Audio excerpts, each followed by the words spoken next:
તો બનાસકાંઠા જિલ્લા વિભાજનમાં બટેંગે તો કટેંગેની એન્ટ્રી થઈ છે। દિયોદરમાં પૂર્વ ડીઆઈજી લક્ષ્મણસિંહ વાઘેલાએ નિવેદન આપ્યું। બનાસકાંઠા જિલ્લાનું વિભાજન થયું ત્યારથી જ ચર્ચામાં છે। ઠેર ઠેર વિરોધ પ્રદર્શનો થઈ રહ્યા છે।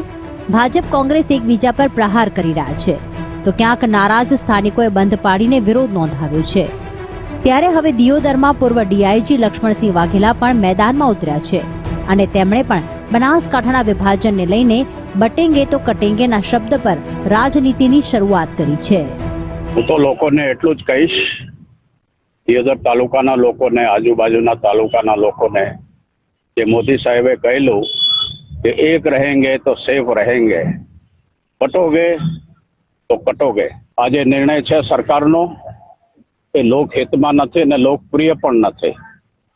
આપણે સૌએ એક સાથે મળીને એકતા દાખવીને સરકારને યાદ અપાવવું જોઈએ કે અંતે લોકશાહીમાં પ્રજા એ જ રાજા છે।